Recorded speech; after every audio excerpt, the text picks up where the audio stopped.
Hello dear students, कैसे हैं आप? मस्त रहो, स्वस्थ रहो। मैं अभिजीत देशपांडे, आपका कैटलिस्ट, आपका मित्र देशपांडे केमिस्ट्री क्लासेस में सबका स्वागत करता हूँ। Today we are going to study some important multiple choice questions from mole concept, from stoichiometry, some basic concepts of chemistry. और आज हमारा टारगेट है कुछ JEE 2020 2019 में 2020-2019 में जो क्वेश्चंस आ चुके हैं उन क्वेश्चंस का प्रैक्टिस करना। तो विदाउट वेस्टिंग टाइम चलिए बेटा आगे बढ़ते हैं और पहला क्वेश्चन देखते हैं। The mass of ammonia produced when 2.8 kilogram of dinitrogen, देखते हैं ये क्या प्रश्न है। 2.8 kilogram of dinitrogen reacts with 1 kilogram of dihydrogen, तो अमोनिया का कितना मास प्रोड्यूस होगा? ये इंटीजर आंसर टाइप क्वेश्चन है और सितंबर 4 2020 में फर्स्ट JEE ऑनलाइन में जो हुआ था उसमें ये आ चुका है। 2.8 किलोग्राम डाइनाइट्रोजन रिएक्ट होता है 1 किलोग्राम डाइहाइड्रोजन के साथ। तो क्वेश्चन जितना सीधा है उतना सीधा नहीं दिख रहा है। चलिए इसको ग्रीन बोर्ड के ऊपर लेके चलते हैं। 2.8 किलोग्राम इनटू प्लस कितना हाइड्रोजन, एक बार देख लेते हैं कंफर्म करके। How much was the hydrogen there? Hydrogen is 1 kilogram hydrogen, dihydrogen. Okay, 1 kilogram dihydrogen H2, dihydrogen means H2 is there. अब इसमें कितना प्रोडक्ट होगा, अमोनिया कितना होगा? सबसे पहले इसके मोल निकाल लेते हैं। चलिए बेटा, moles of nitrogen is equal to mass of nitrogen, kilogram का ग्राम कर लेते हैं। 2.8 kilogram means 2.8 into 10⁻³ that is 2800 gram आ गया है ये। ओके, अब ये 2800 ग्राम आया है अपॉन 28 ग्राम पर मोल, ये होता है N2 का मोलार मास। नाइट्रोजन का एटॉमिक मास 14 है, N2 का मोलार मास 28 होता है। तो ये आता है 28/200, 2800/28, दैट कम्स 100 मोल। हाइड्रोजन के मोल कितने आते हैं ये एक बार देख सकते हैं हम लोग। How many moles of hydrogen are there? ये 1 किलो है, मोल्स ऑफ हाइड्रोजन हमारे पास आएंगे 1000 ग्राम अपॉन मॉलिक्यूलर मास 2 होता है, हाइड्रोजन का एटॉमिक मास 1, H2 का मोलार मास 2, तो 1000/2 it comes out to be 500 mole. अब ये मोल स्टोइकियोमेट्री के लिए देखने पड़ेंगे हम लोगों को। सबसे पहला स्टेप हमने किया है 2.8 किलोग्राम नाइट्रोजन 1 किलोग्राम हाइड्रोजन के साथ रिएक्ट होता है, तो अमोनिया कितना बनता है ये हमारा प्रश्न है, उसको ना भूले। नाइट्रोजन हाइड्रोजन का रिएक्शन हेबर प्रोसेस में आता है, अमोनिया के फॉर्मेशन के लिए ये काम करता है। कैसे काम करता है बताते हैं आपको। चलिए बेटा, N2 + 3H2, N2 + 3H2 gives you 2NH3। अब इसमें मोल कितने गिवन है ये देखते हैं। हाउ मेनी मोल्स हमने अभी भी कैलकुलेट किए हैं। ये है 100 मोल, ये है 500 मोल। सो 100 मोल नाइट्रोजन है, 500 मोल हाइड्रोजन है, प्रोडक्ट का पता नहीं। अब लिमिटिंग एक्सेस के लिए मैंने एक आइडिया दिया था आपको, एक रेशियो निकालिए, mole ratio relative number of atoms के लिए 100 अपॉन इसके कोएफिशिएंट से डिवाइड करिए 1, ये आता है 500/3, तो ये आता है 100 और ये कितना आता है 500/3, 167 पॉइंट समथिंग कुछ तो आ जाएगा, 166.6667 मोल आ जाएंगे। अब कौन लिमिटिंग है कौन एक्सेस है ये पता करो बेटा। देयरफॉर नाइट्रोजन इज लिमिटिंग और हाइड्रोजन इज एक्सेस। ये रेशियो जिसका बड़ा होता है वो एक्सेस होता है। मैंने शॉर्टकट ट्रिक अपनाया है, वैसे तो डायरेक्टली भी बताया जा सकता था। 1 मोल नाइट्रोजन को हम लोगों को क्या चाहिए बेटा? 1 मोल नाइट्रोजन को 3 मोल हाइड्रोजन चाहिए। ओके, 1 मोल नाइट्रोजन को 3 मोल हाइड्रोजन चाहिए, तो 100 मोल नाइट्रोजन को 300 मोल चाहिए हाइड्रोजन, 500 दिया है तो हाइड्रोजन एक्सेस हो गया है। लिमिटिंग रिएक्टेंट से प्रोडक्ट डिसाइड होता है, product is decided by the limiting reactant. ये याद रखें, ये जो नंबर ऑफ मोल गिवन है उसको कोएफिशिएंट से डिवाइड करके रेशियो लाइए, और इस रेशियो में जो रेशियो छोटा होगा वो लिमिटिंग होगा। अब 1 मोल नाइट्रोजन 2 मोल अमोनिया देता है, 1 mole nitrogen gives you 2 mole ammonia. 1 mole nitrogen से 2 मोल अमोनिया मिलता है, तो 100 मोल जो लिमिटिंग है पूरा रिएक्ट हो जाता है, फिनिश हो जाता है, एग्जॉस्ट हो जाता है। 100 मोल नाइट्रोजन से कितना मोल अमोनिया बनेगा, तो 100 into 2 that comes out to be 200 मोल। अब मास चाहिए अमोनिया का, तो number of mole into molar mass that is 200 into 17 3400 gram 3.4 kilogram आना चाहिए। देख लीजिएगा, पढ़ लीजिएगा फटाफट से। Yes, see it carefully, बहुत आराम से देख लीजिएगा, मैंने अच्छे से समझाया है। ये प्रॉब्लम JEE 2020 का है, सितंबर, वो लेटेस्ट प्रॉब्लम है, बहुत पुराना वैसा कोई नहीं है।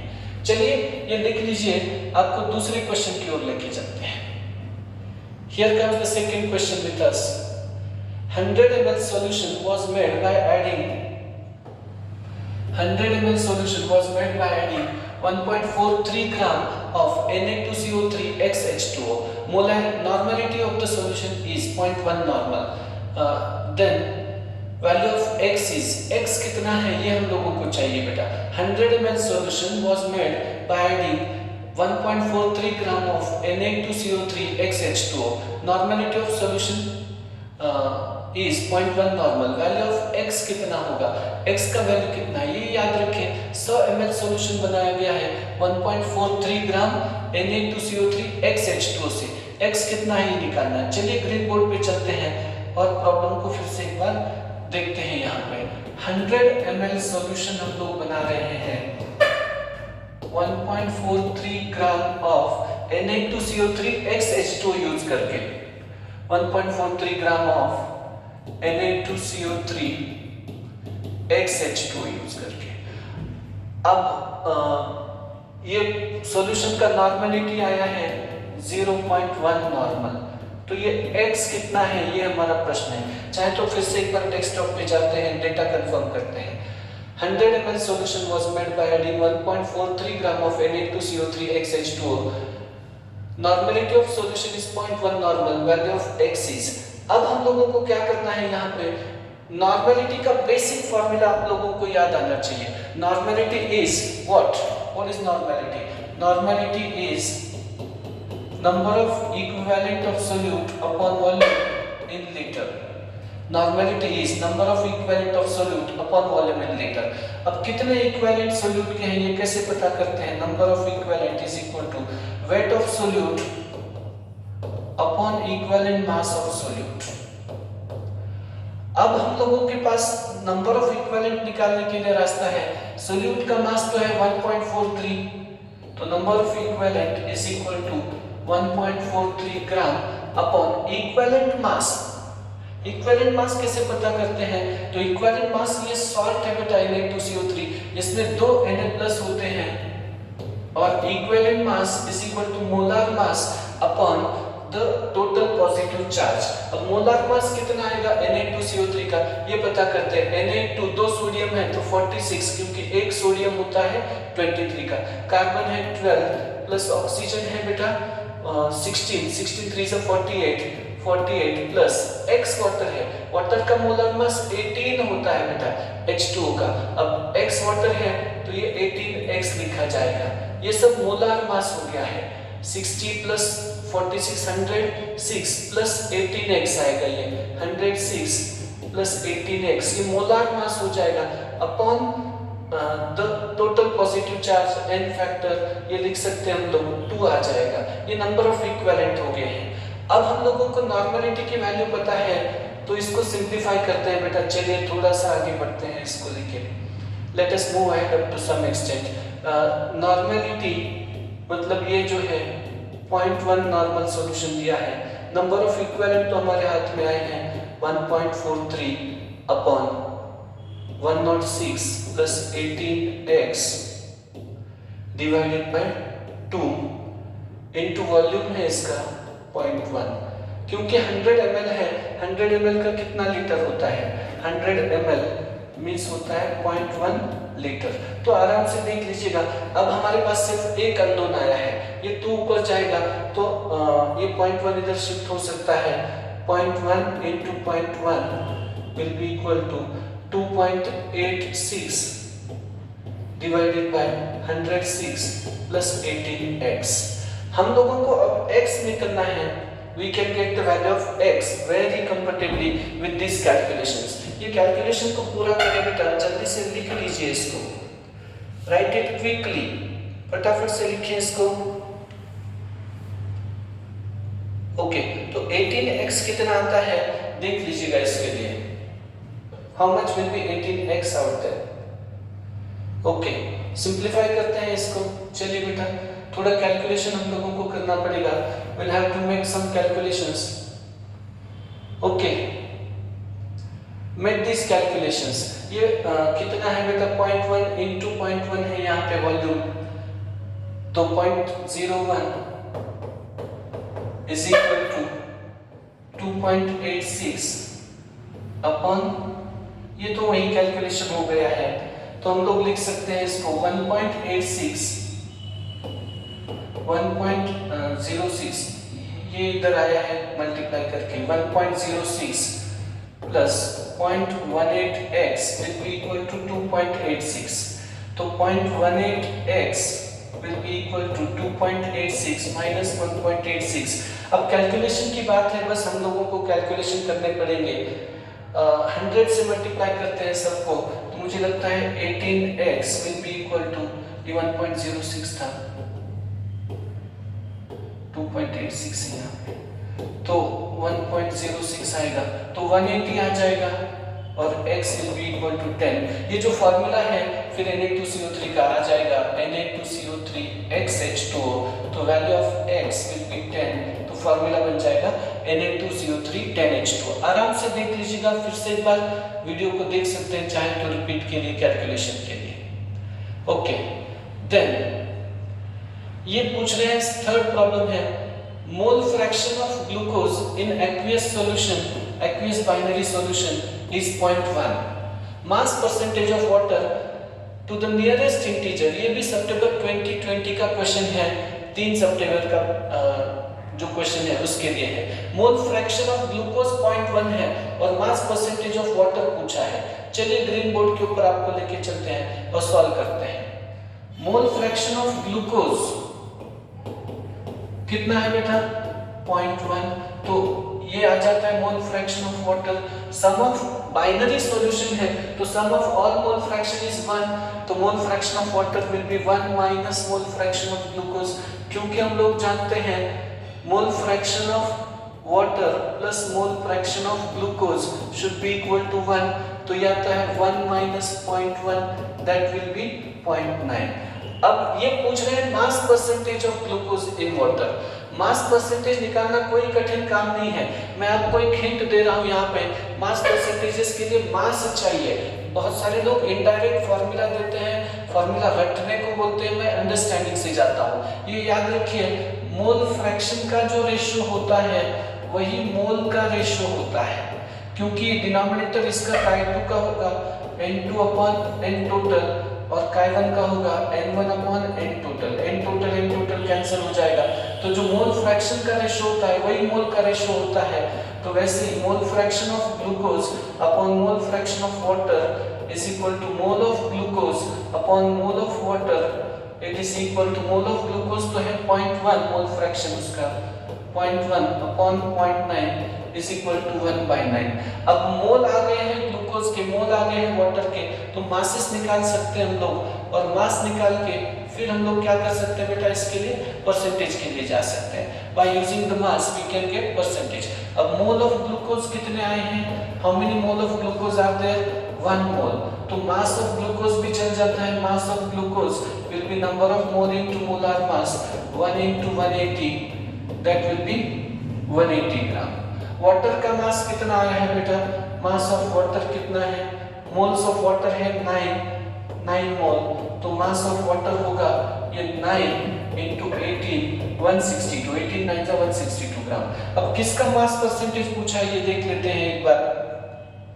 मास percentage of water in it, water का मास परसेंटेज पूछ रहे हैं. परसेंटेज बाय मास का तो फॉर्मूला आप लोग जानते हैं अच्छे से. Percentage by mass is equal to mass of component upon total mass. Percentage by mass of water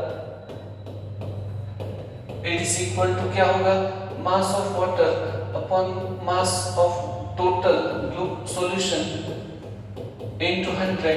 अब ये मास ऑफ वाटर कितना होगा बेटा, मास ऑफ वाटर तो है उन्होंने दिया हुआ 162 ग्राम, 162 अपॉन टोटल मास है 162 प्लस 180 मल्टीप्लाई बाय 100। अब ये कैलकुलेशन आपको करना होगा, that will be calculated as, बहुत आसानी से हम लोग इसको कैलकुलेट भी कर पाएंगे।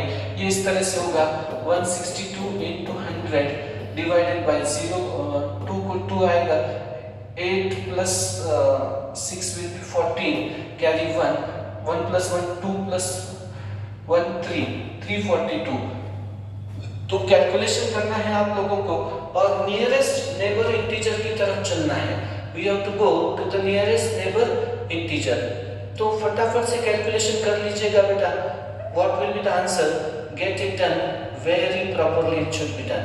ओके, अब ये जो कैलकुलेशन है मुझे लगता है हम लोग पहले क्या करते हैं, 2 से डिवाइड कर लेते हैं इसको, 2 से डिवाइड कर लेते हैं तो ये आएगा 171 और ये आएगा 81।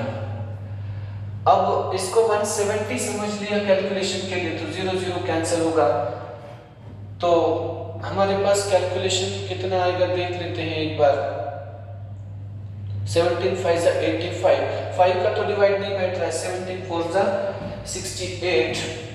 कैलकुलेशन जोड़ लीजिएगा आप लोग इसके, 4 जा 68, 17 7 जा, तो 47 के आसपास हमारा आंसर आना चाहिए, नियरेस्ट अप्रॉक्सीमेट।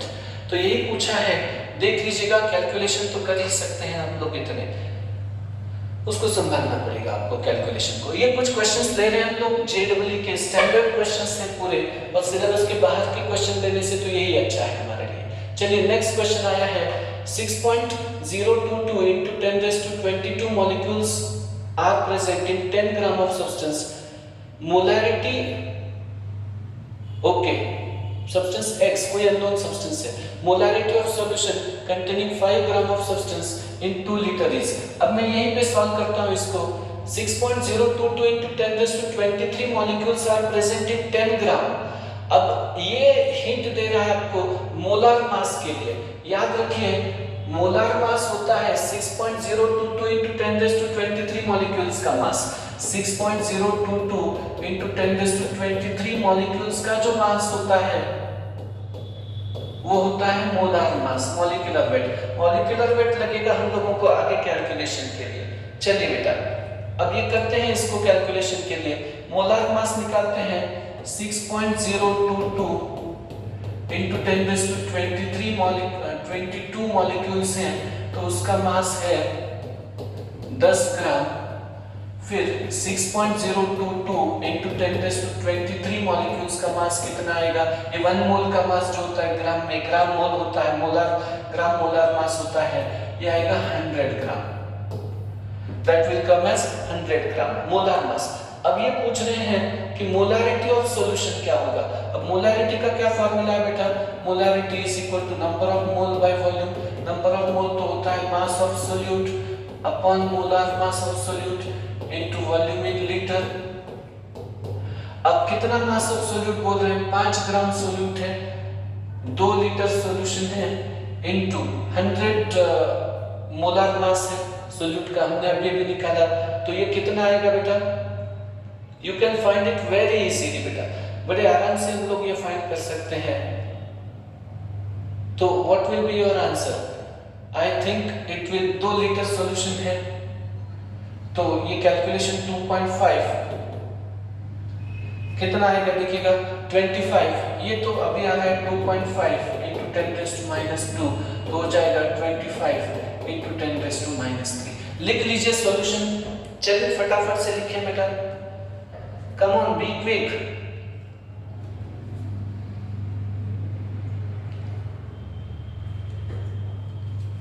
चलिए अगले प्रॉब्लम के लिए सॉल्व करते हैं।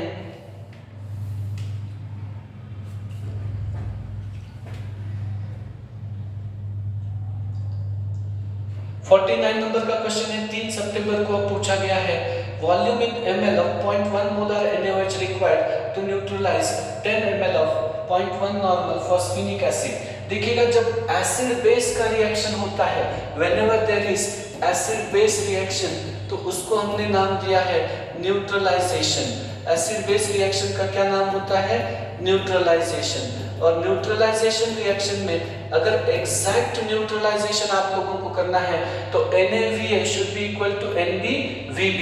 ओके, तो हम लोगों को पूछा गया है कि नॉर्मेलिटी दिया है फॉस्फेनिक एसिड, वैसे तो नाम का कोई संबंध नहीं था यहाँ पे जब नॉर्मेलिटी दिया गया है तो, लेकिन फिर भी साइड में याद रख लीजिएगा H3PO2 ये हाइपोफॉस्फोरस एसिड है, उसी का नाम फॉस्फेनिक एसिड होता है। ओके, अब volume in ml of 0.1 normal NaOH required to neutralize 10 ml of 0.1 normal acid। अब ये NaVA it is equal to NbVb where Na is normality of acid, Va is volume of acid। ये normality of acid दिया है 0.1 यहाँ पे, into volume of acid दिया है 10, normality of base दिया है 0.1 इनटू वॉल्यूम ऑफ बेस दिया गया है हमारे पास कितना है volume of base, volume of base तो निकालना है हम लोगों को, तो ये 0.1 कैंसिल हो जाएगा, volume of base will be 10 ml। तो कभी कभी इजी क्वेश्चन भी आ जाते हैं, देख लीजिएगा इस तरह से, फटाफट से लिख लीजिए बेटा। ओके, चलिए अगले प्रश्न की ओर चलते हैं। ये 9 जनवरी जो है 2020 का ये प्रश्न है। This is the question of 9th जनवरी 2020। हालांकि ये इंटीजर आंसर है लेकिन दोनों के लिए ये क्वेश्चन अच्छा है बेटा। ओके, नंबर 50 वाला क्वेश्चन की बात कर रहे हैं हम लोग। चलिए अब हम लोगों को ये सोचना है कि 10.3 milligram of O2 is present in 1.0 into a liter of seawater of density 1.03 gram per ml. Concentration of oxygen in ppm is how much? ये पूछा गया है आपको। What is the concentration of oxygen in ppm? मैं आपको 2 ideas देता हूँ सीधा, बहुत आसान होता है ये बेटा। ppm पूछा है तो ppm मतलब क्या होता है बेटा?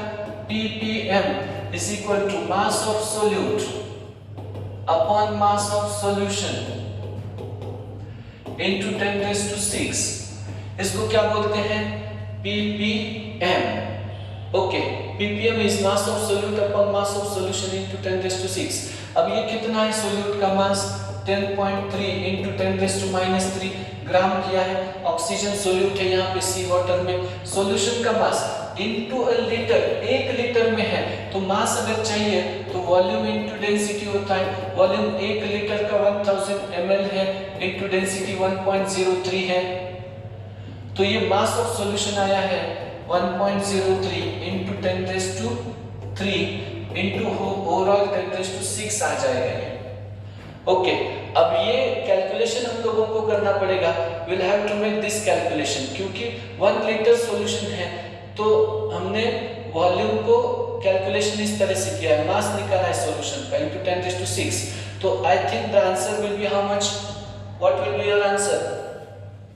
कोशिश कर लीजिएगा और बताइएगा हमको क्या आंसर आता है।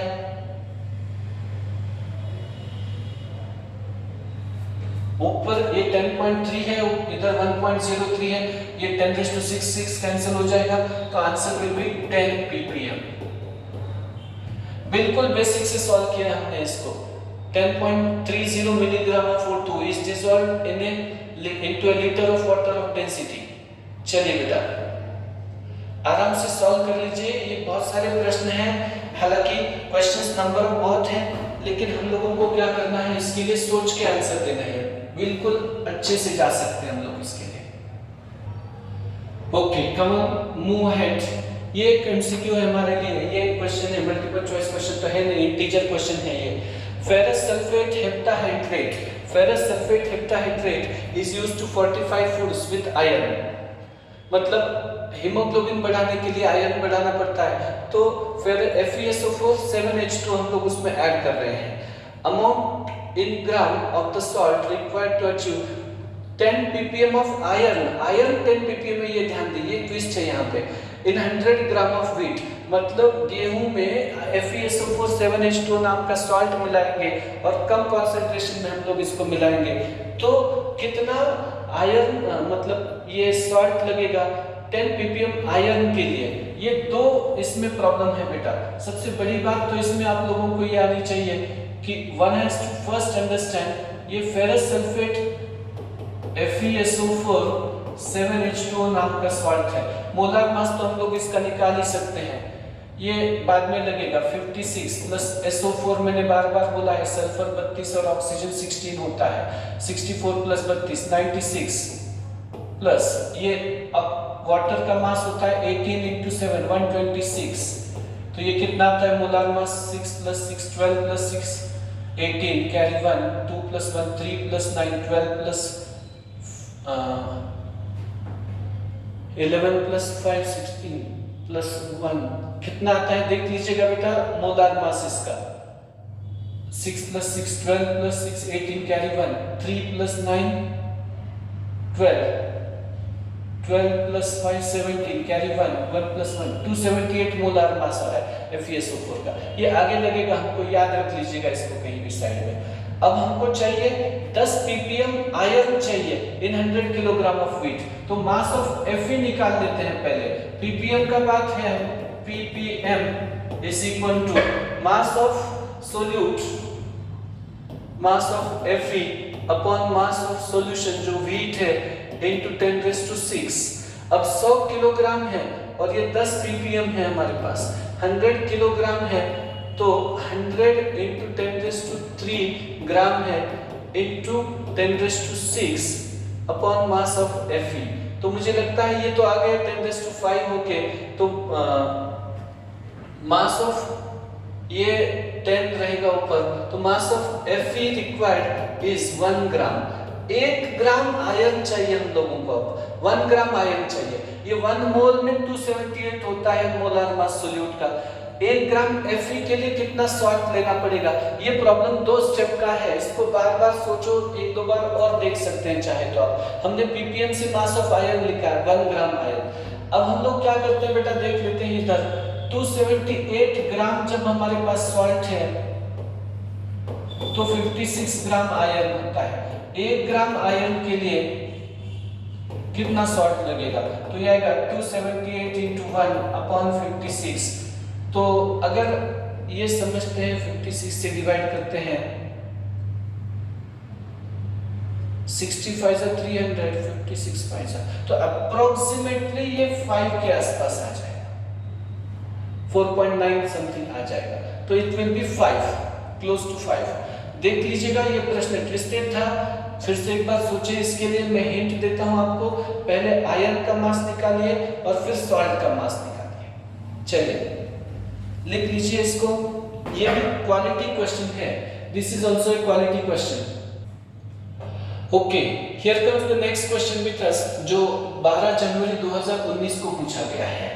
8 gram of NaOH is dissolved in 18 gram of water. 8 gram NaOH dissolve किया है 18 gram of water. Mole fraction of NaOH solution and molality is. अब ये बात आप लोगों को सबको याद रखनी चाहिए कि मोल फ्रैक्शन हम लोगों को चाहिए और मोलैलिटी चाहिए। मोल फ्रैक्शन के लिए मोल लगते हैं। NaOH का मोलर मास जो होता है ये 23 प्लस 16 प्लस 1 40 होता है, और वाटर का मोलर मास होता है 2 plus 16 that is 18। Molar mass है वाटर के लिए, मॉलिक्यूलर मास है। अब मोल फ्रैक्शन के लिए तो मोल लगते हैं, मोल्स ऑफ NaOH निकालिए। मोल्स ऑफ NaOH होंगे weight upon molecular weight. Weight है हमारे पास 8, मॉलिक्यूलर वेट है 40, तो it will be 1/5 0.2। Moles of water निकाल लीजिए आप लोग। मोल्स ऑफ वाटर 18 ग्राम है, 18/18 दैट इज 1। अब हमको चाहिए mole fraction. Okay, what we need is mole fraction. तो मोल फ्रैक्शन ऑफ NaOH चाहिए, तो मोल फ्रैक्शन ऑफ NaOH क्या होता है, mole fraction of NaOH that is moles of NaOH 0.2 upon total moles 0.2 plus 2 1.2 that will be 1/6 1/6 तो 0.167 आना चाहिए। 0.166 recurring होता है। तो हमारे लिए ये ऑप्शन ए और बी तो चले गए। मोल फ्रैक्शन 0.167 आया है। अब हमको चाहिए मोलैरिटी ऑफ सॉल्यूशन। मोलैरिटी क्या होता है? Number of moles upon mass of solvent in kilogram. तो मोलैरिटी अगर चाहिए तो नंबर ऑफ मोल NaOH के 0.2 upon mass of solvent water है 18 ग्राम, तो 18 into 10⁻³ किलोग्राम आ जाएगा। अब इसको सिंप्लीफाई करें, 10⁻³ ऊपर जाता है 200/18, तो 18 10 180, तो 11 पॉइंट समथिंग आएगा। हमारा ऑप्शन होगा सी। तो प्रॉब्लम देख लीजिएगा, लिख लीजिएगा आराम से इसको। 8 ग्राम NaOH 18 ग्राम वाटर में डिसॉल्व किया, 8 ग्राम NaOH 18 ग्राम वाटर में डिसॉल्व किया, तो कितना मोल फ्रैक्शन और मोलैरिटी होगा? सीधा प्रश्न है बेटा ये। It is a very very good quality question for us. Okay, चलिए बेटा आगे बढ़ते हैं और last question of the day लेते हैं। बहुत सारे प्रश्नों की तो खजाना है हमारे पास, लेकिन ये रिसेंट ईयर के कुछ क्वेश्चंस में ले रहा हूँ। Amount of sugar required to prepare 2 litre of 0.1 molar solution is. 2 litre 0.1 molar solution के लिए शुगर का अमाउंट कितना लगेगा? मोलैरिटी को तो हम जानते हैं बेटा, molarity is equal to number of mole upon volume. तो number of mole is equal to molarity into volume. Molarity is given how much? 0.1 into volume is given, ये 0.1 था, molarity is 0.1। ओके, तो ये आया है 0.1 into volume कितना है बेटा? 2, तो 0.2 मोल आए हैं। आपको मास चाहिए, मास ऑफ शुगर चाहिए। केन शुगर होता है C12H22O11, C12H22O11। तो मास ऑफ शुगर चाहिए, तो number of mole into molar mass. Number of मोल कितना है? 0.2 इनटू मोलार मास 342 निकाल लीजिएगा, तो ये 1/5 के अप्रोक्सीमेटली आएगा। तो 5 6 30, मुझे लगता है answer will be C option. चलिए, तो आज के लिए इतना काफी है। कुछ और एमसीक्यूज के साथ हमें मिलेंगे। ये जो JEE प्रीवियस ईयर का सीरीज है ये कंटिन्यू होगा और 19 के कुछ 20 के कुछ क्वेश्चंस हम लोग सॉल्व करेंगे। बाकी क्वेश्चंस आप सॉल्व करो और डाउट्स में कमेंट बॉक्स में पूछिएगा। और अगर हमारा वीडियो लाइक करते हैं तो जरूर एक हिट का बटन दबा दीजिएगा। हम आने वाले लेक्चर्स में आपको एक बोनस टिप भी देंगे जो फायदेमंद होगी आपके लिए। बहुत बहुत धन्यवाद। Thank you. Take care.